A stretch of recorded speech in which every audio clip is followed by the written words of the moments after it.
Olá pessoal, que a graça e a paz de nosso Senhor Jesus sejam abundantes sobre a vida de vocês. Seja muito bem-vindo ao canal João Paulo Fonseca. Eu sou o pastor João Paulo Fonseca e com muita alegria eu estou agora entrando aí na tela do seu dispositivo, seja o seu computador, seja o seu tablet, o seu smartphone ou talvez a sua TV.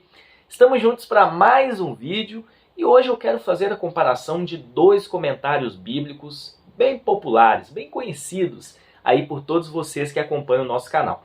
Hoje eu vou fazer uma comparação do comentário bíblico ISB, 6 volumes, que é esse aqui, publicado pela Editora Geográfica. Vou comparar ele com o comentário bíblico Matthew Henry, da editora CPAD, um material aí de 5 volumes. 5 volumes não, 6 volumes também, né?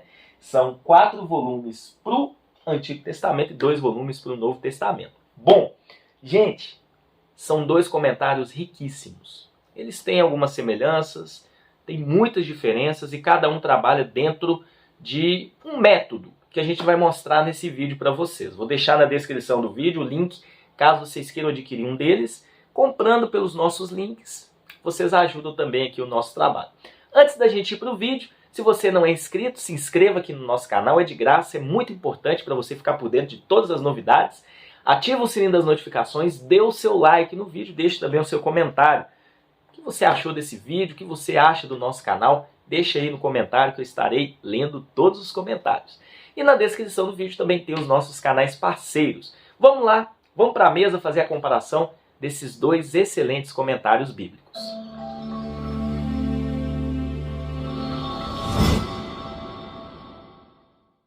Pessoal, aqui nós estamos com o comentário ISB, 6 volumes, Editora Geográfica, e o comentário Matthew Henry, 5 volumes, Editora CPAD. É interessante que esses comentários bíblicos, eles têm características semelhantes, mas também eles têm muitas diferenças, né? Por exemplo, a gente tem o comentário ISB conciso, de 2 volumes, também da Editora Geográfica, que é um comentário resumido, um comentário mais condensado. Temos também o comentário bíblico Matthew Henry em 1 volume apenas, que é um resumo dos 5 volumes aí, é um comentário mais condensado. E também nós temos uma Bíblia de Estudo, ISB, com estudos, comentários do ISB também, e a Bíblia de Estudo Matthew Henry, que também traz, além do texto bíblico, comentários do Matthew Henry, né? Então a gente tem essas semelhanças. E as diferenças estão na forma como os dois comentam as escrituras. O ISB tem uma pegada mais expositiva, ele expõe o texto bíblico, traz ali uma aplicação. O Matthew Henry, ele também tem uma pegada expositiva, mas ele é mais devocional, mais de aplicação pessoal.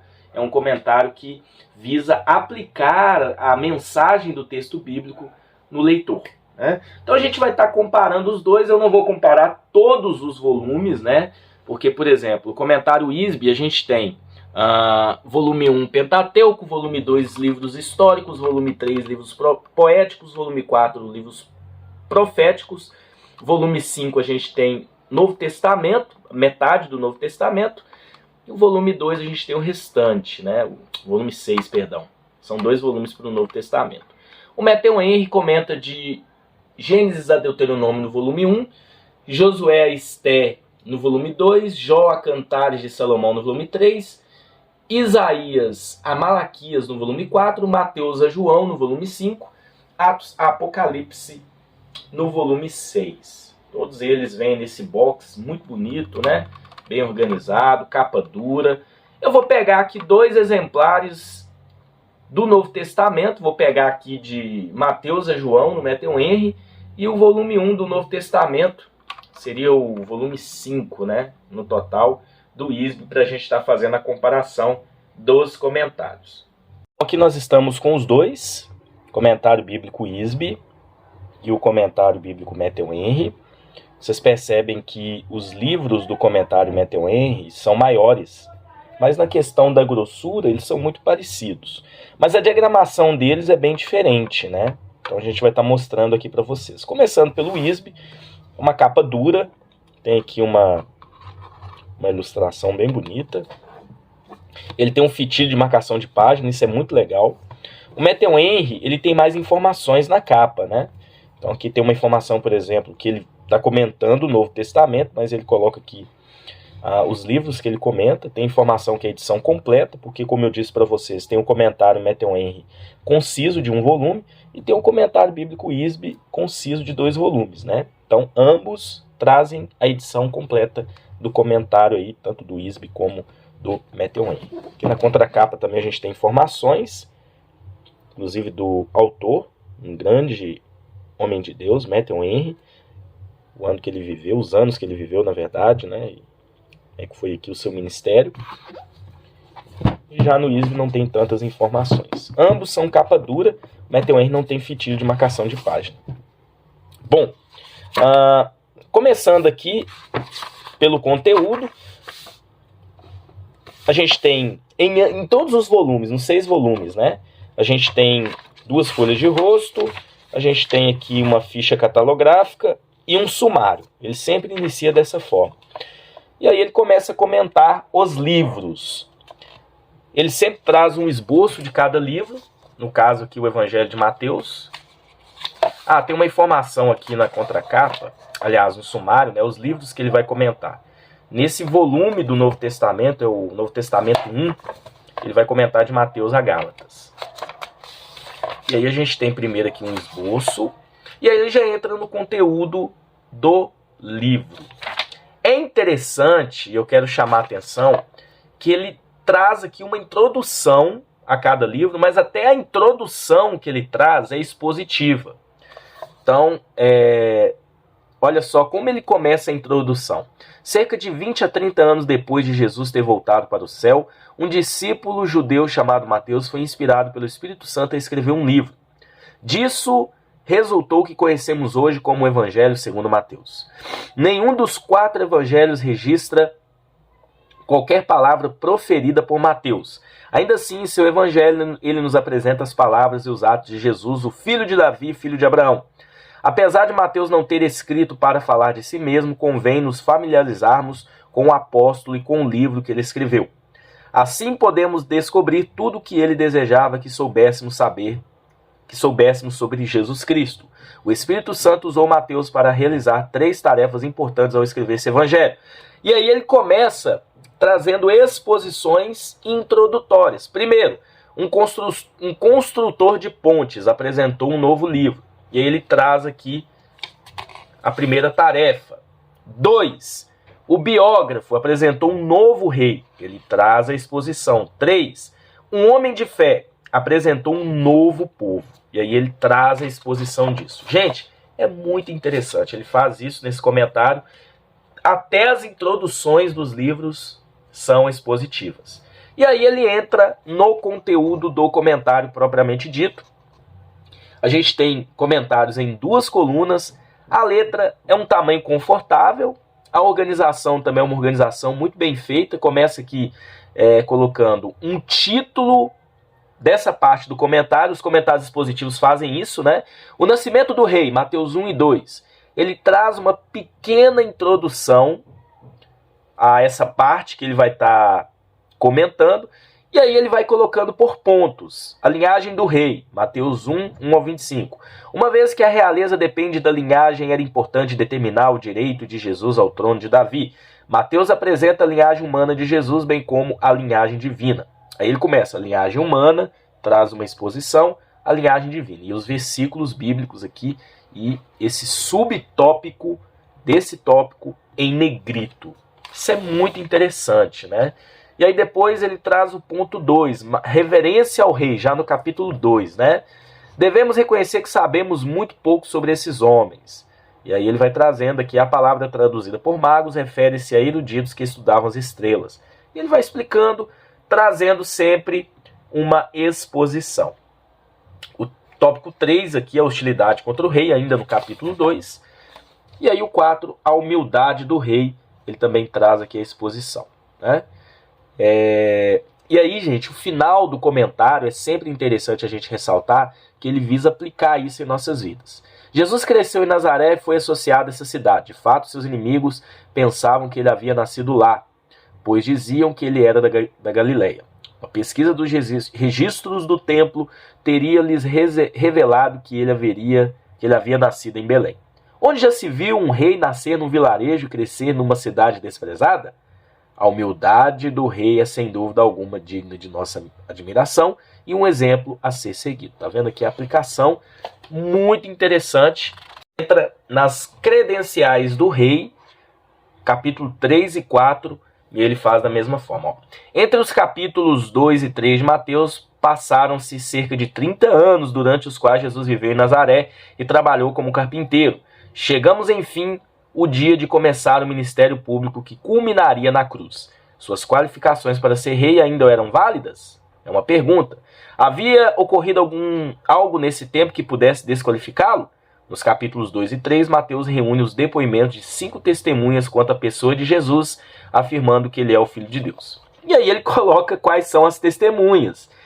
Então, o comentário expositivo, ele visa trazer uma exposição com base naquilo que o texto traz. Então, aqui ele já coloca, olha, João Batista é o primeiro, então ele explica aqui sua mensagem, sua autoridade, seu batismo, sua obediência. 2, qual é a segunda testemunha? Espírito Santo. 3, o Pai. 4, Satanás. E aí ele já parte para o outro ponto, o ministério de poder de Cristo. Então é dessa forma que ele vai fazendo. Aqui nós já chegamos em outro ponto, que é o capítulo 5. Ele traz um título que ele coloca nessa parte do comentário, e ele vai dividindo o título por tópicos e subtópicos, comentando de forma expositiva, ou seja, expondo o texto, trazendo a mensagem do texto, visando no final contextualizar para que a gente entenda a mensagem central que o texto está apresentando, tá bom? Então aqui ele vai decorrendo e vai seguindo o comentário. Vamos lá para o Matthew Henry agora, para a gente ver como o comentarista Matthew Henry faz. Bom, a gente tem aqui uma folha de rosto, tem aqui uma gravura do Matthew Henry, uma segunda folha de rosto, ficha catalográfica, que tem informações da edição, um prefácio, aqui tem uma biografia do Matthew Henry, um prefácio ao comentário, e olha que prefácio grande, né? Olha a quantidade aqui de informações, é um prefácio feito pelo próprio Matthew Henry. E aí nós entramos no comentário. Gente, tem uma coisa que eu quero chamar a atenção, que a introdução, ela traz aqui alguns pontos, né? Ele coloca, temos agora diante de nós o Novo Testamento de nosso Senhor e Salvador Jesus Cristo. Então ele traz aqui já na introdução, uma rápida introdução do Novo Testamento. Que ele já saiu do Antigo Testamento, está começando aqui o Novo Testamento. E aí, a organização do comentário, a gente consegue identificar através dessas letras em algarismos romanos. São pontos que ele vai colocando, né? E aqui ele finaliza. 3 pontos, né? Com relação a isso.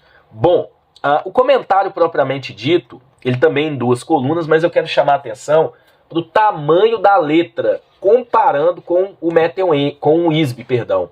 A letra do comentário ISB é muito maior. Vocês podem perceber através dessa comparação que eu estou fazendo. Então, o comentário Matthew Henry tem muito mais conteúdo, tá? Ele começa sempre, olha, o capítulo 1 de Mateus. Este evangelista começa com a descrição do nascimento e ascendência de Cristo, os ancestrais de quem ele descendia e a forma de sua entrada no mundo, indicando que ele era realmente o Messias prometido, pois fora profetizado que ele deveria ser filho de Davi e deveria nascer de uma virgem. E aqui está claramente demonstrando que ele cumpriu tudo isso, pois o texto diz: 1. Sua linhagem de Abraão em 42 gerações no período de 14. 2. Um relato das circunstâncias do seu nascimento, pois era um requisito mostrar que ele nasceu de uma virgem. Dessa forma, a vida de nosso bendito Salvador é metodicamente escrita como todas as vidas deveriam ser escritas, para que o propósito do exemplo delas seja o mais claro possível. Então ele traz de cara uma exposição, uma visão geral do capítulo. Em seguida, a gente tem também a análise, e ele vai colocando sempre aqui através de pontos que são caracterizados por essas letras aqui, né, em algarismos romanos, né, que fala, né, enfim. números romanos, em algarismos romanos, né? Então 1, 2, 3, e aí já está aqui na segunda parte. Ele sempre coloca um título, assim como o ISB faz, só que a forma como ele vai expor é diferente. Por quê? Porque ele tende a misturar vários métodos no comentário. Então, por exemplo, ele já começa a genealogia de Cristo. Com respeito a essa genealogia de nosso Salvador, observe seu título. 1. É o livro, o relato de acordo com o significado dado às vezes à palavra hebraica Sefter, um livro da genealogia de Cristo, em seus ancestrais conforme a carne, a narrativa do seu nascimento. Ele vai trabalhando exegeticamente, ele vai trabalhando expositivamente, e também a gente percebe que ele também vai trazendo aplicações ao longo do comentário. Então ele traz o seu título 2, sua principal intenção. Não é uma genealogia sem fim ou desnecessária, não é presunçosa como são feitos a dos grandes homens.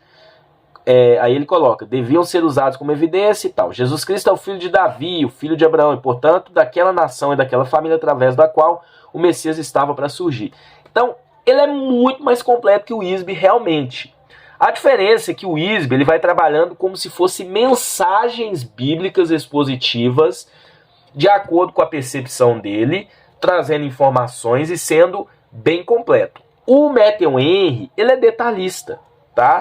E pelo fato dele ser tão detalhista, olha a quantidade de páginas só do capítulo 1. Vamos contar aqui, ó. 1, 2, 3, 4, 5, 6 páginas e meia só de comentário do capítulo 1. O ISB não gastou nem 3 páginas, como a gente viu. Então o Matthew Henry é mais completo. Só que ele tem essa característica diferente, tá bom? Vamos fazer mais algumas análises de comentários, né? E eu quero chegar lá em João, capítulo de número 1. Então vamos fazer essa análise nos 2 comentários para vocês entenderem como ele trabalha. Então, olha só. Gente, é tanta página, é tanta letra, e a letra do Matthew Henry é bem pequenininha, né? É uma letra menor. Então aqui a gente está em Lucas 24, chegamos no Evangelho de João. Vou pegar aqui o meu ISB. Já estou até em João. Vou voltar um pouquinho. Cheguei aqui em João. Lucas 24 e João. No caso do ISB, pessoal, ele traz o esboço, é uma característica dele. Em seguida, ele já entra aqui numa exposição, inclusive, do próprio livro, em um capítulo, e depois ele entra no texto bíblico. Olha como ele começa. Mas de fato habitaria Deus na terra? Perguntou Salomão ao consagrar o templo. Uma ótima pergunta. A glória de Deus havia habitado no tabernáculo, Êxodo 40, 34, e no templo, 1 Reis 8, 10. Mas essa glória fora embora no meio do povo desobediente de Israel. Então algo maravilhoso aconteceu. A glória de Deus voltou a habitar com o seu povo na pessoa do seu Filho Jesus Cristo. Os autores dos 4 evangelhos apresentam apenas alguns episódios da vida de Jesus na terra, pois seria impossível redimir uma biografia completa. Mateus escreveu especialmente aos seus compatriotas judeus e enfatizou que Jesus de Nazaré havia cumprido as profecias no Antigo Testamento. Marcos escreveu aos romanos atarefados, enquanto Mateus enfatizou o caráter do rei ao povo necessitado. Lucas escreveu seu evangelho aos gregos e lhes apresentou o Filho do Homem, Salvador compassivo. Mas coube a João, o discípulo amado, escrever um livro tanto para judeus quanto para gentios, apresentando Jesus como Filho de Deus. Então tá vendo? Isso é expor. Traz uma introdução geral, né? Não simplesmente do livro em si, mas do contexto que vai estar inserido o livro, né? E aí ele já entra comentando o capítulo 1. Ao longo de todo o Evangelho de João, pode-se ver um tema constante. Jesus Cristo é o Filho de Deus. E se nos entregarmos a Ele, receberemos dele a vida eterna. Nesse primeiro capítulo, João registra 7 nomes e títulos de Jesus que o identificam como Deus eterno. Então a função aqui, o objetivo do ISB é trazer essa mensagem expositiva através de um comentário. O comentário é amplo, não é só com esboços, né? Ele comenta, ele coloca de fato aqui como se fosse um sermão esboçado, mas ele vem comentando. Então primeiro o verbo, assim como nossas palavras revelam a outros que se passa em nossa mente e coração, também Jesus Cristo é o verbo de Deus que nos revela sua mente e seu coração. Aí ele traz aqui 1 João 14, 9. Quem vê a mim, vê o Pai. Jesus é o verbo eterno. Verso 1 e 2. Existia desde o princípio, não por ter um princípio como criatura, mas por ser eterno. 2, aqui o tópico 2. Jesus Cristo é o verbo criador. Sem dúvida há um paralelo entre em João capítulo 1, versículo 1 e Gênesis 1, 1. A nova criação e a antiga criação. Deus criou o mundo por meio da sua palavra. Disse Deus, né? E houve. Pois ele falou e tudo se fez. Ele ordenou e tudo passou a existir. Deus criou todas as coisas por meio de Jesus Cristo, que significa que Jesus não é um ser criado, ele é eterno. E aí ele vai continuando. Então primeiro o verbo, João 1, 1, do 1 ao 3, depois até o 14. Depois Jesus também é a luz. João 1, 4 ao 13, ele explica isso. O Filho de Deus, João 1, do 15 ao 28 e o 49, traz aqui o relato de João Batista. Cordeiro de Deus, João 1, 29. O Messias, João 1, 35. O Rei de Israel, João 1, 43. E aí ele finaliza o capítulo 1, né, com tópicos, subtópicos dentro dos tópicos, e uma mensagem central. Qual era a mensagem central do capítulo? Deus está aqui. E aí ele traz os títulos de Jesus, identificando ele como Deus eterno. E aí ele finaliza. Jesus de Nazaré, Deus que veio ao mundo em carne e osso. Quando Filipe o chamou de filho de José, não estava negando que Cristo havia nascido de uma virgem, nem que possuía a natureza divina. Essa era apenas sua identidade diante da lei, pois os judeus eram identificados de acordo com a sua filiação. O testemunho desse capítulo é claro. Jesus de Nazaré é Deus vindo em carne e osso. Deus está aqui. Então tá vendo que interessante essa forma de comentar? Muito legal, tá? O Matthew Henry, ele já faz diferente. Ele traz aqui uma introdução, tá? Não é importante investigar quando e onde este evangelho foi escrito. Nós temos certeza que ele foi dado por Deus através da sua inspiração a João, irmão de Tiago, um dos 12 apóstolos, distinguido pelo caráter honorável de um discípulo a quem Jesus amou, um dos 3 primeiros no apreço do filho de Davi, escolhido para ser a testemunha de seus períodos de isolamento, particularmente da sua transfiguração e de sua agonia. Os antigos nos dizem que João viveu mais do que todos os 12 apóstolos. Então ele traz aqui um pouquinho de história e traz alguma fundamentação para provar que João foi o autor, né? Então uma exposição com observações práticas, uma introdução meio expositiva. E aí ele já entra também comentando o capítulo 1. Ele traz aqui um panorama do capítulo. O escopo e objetivo deste capítulo é confirmar nossa fé em Cristo como sendo o eterno Filho de Deus e o verdadeiro Messias e Salvador do mundo, para que possamos ser levados a recebê-lo e confiar nele como nosso profeta, sacerdote e rei, e a renunciar a nós mesmos para sermos governados, ensinados e salvos por ele.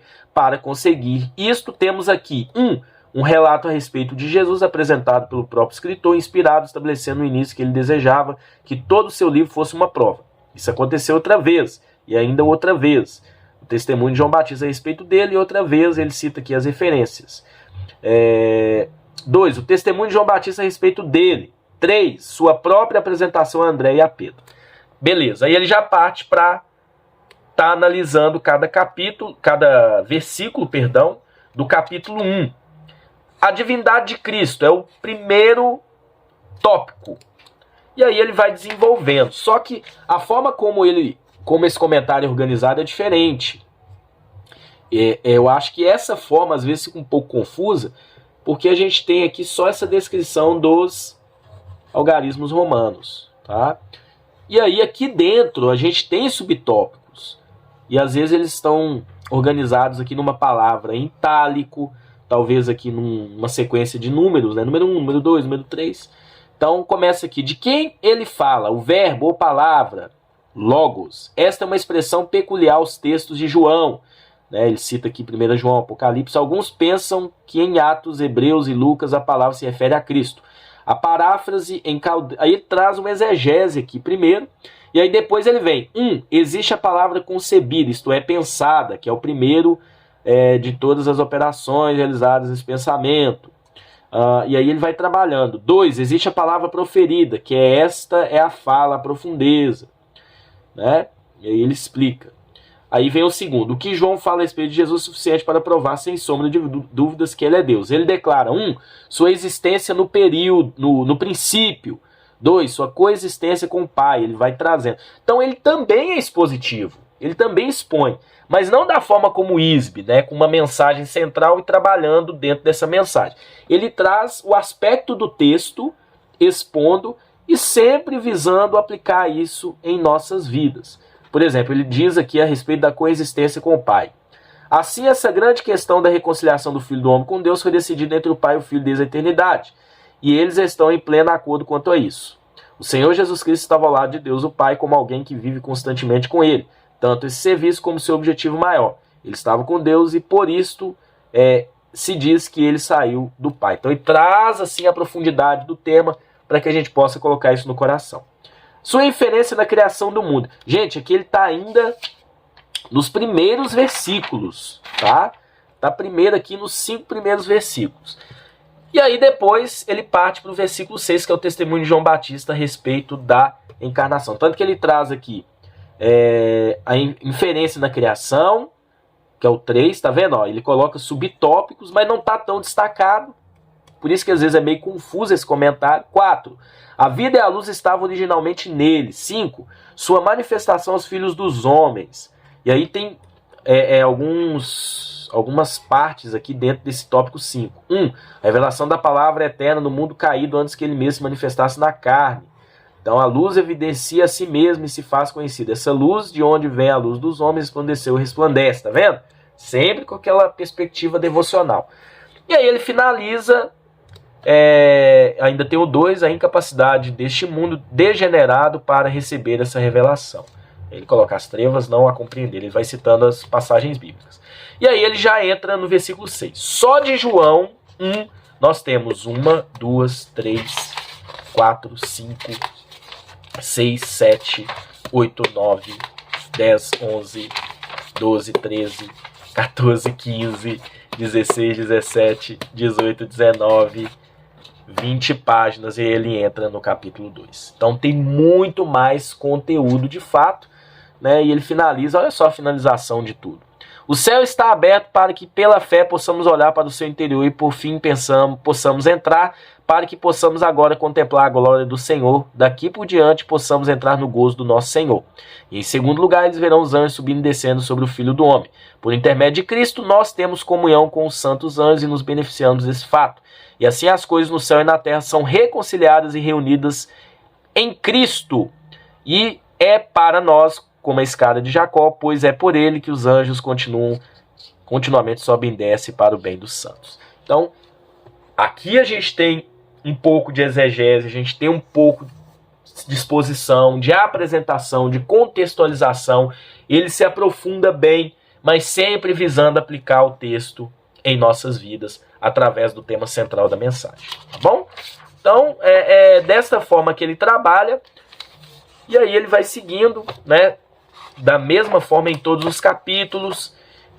Eu apresentei aqui para vocês como os 2 comentários fazem sua abordagem do texto bíblico, o ISB primeiro e o Matthew Henry. Para finalizar, você deve estar me perguntando, qual dos 2 é o melhor? Bom, realmente o Matthew Henry, ele, em termos de profundidade, em termos de apresentação, em termos de trazer informações mais que relevantes e profundas do texto, Matthew Henry é sensacional, como vocês viram, tem mais conteúdo, tem mais informações. Agora, em custo-benefício, né, porque o ISB é um comentário bem mais barato, né? O ISB é praticamente aí metade do preço. Vale a pena você ter o ISB também. Se você puder ter os 2, ótimo. Se não puder, em custo-benefício, o ISB te atende, porque ele traz o tema central de cada capítulo, ele traz uma mensagem relevante também, ele expõe o texto. Aquilo que você precisa saber do texto está aqui. Mas o Matthew Henry, ele alia profundidade, ele alia mais conteúdo, ele é um comentário fora do normal. Não é à toa que ele é muito exaustivo, como vocês viram, só no primeiro capítulo de João, ele nos traz aí 20 páginas, tá? Matthew Henry é melhor no geral, evidentemente. A diagramação do ISB é melhor, ele é muito bem organizado, mas a gente percebe que se o Matthew Henry fosse organizado na diagramação igual o ISB, a gente teria 10, 11, 12 volumes aí desse comentário e não 6. Então, No geral, Matthew Henry é melhor, mas em custo-benefício, o ISB te atende bem por trazer aquilo que você precisa saber do texto, tá bom? Na descrição do vídeo tem um link dos 2 comentários. Se vocês comprarem, vocês vão estar ajudando aí o nosso canal. Se vocês puderem ter os 2, vocês vão ter 2 materiais muito bacanas, muito profundos. Tanto Matthew Henry como o ISB dedicaram a sua vida para estudar as escrituras e para poder trazer para a gente um comentário tão maravilhoso do texto bíblico como eles fizeram, assim como outros grandes comentaristas, né, que também fizeram esse trabalho que durou por toda a sua vida. Que Deus abençoe vocês e até um próximo vídeo comparativo, se Deus assim permitir.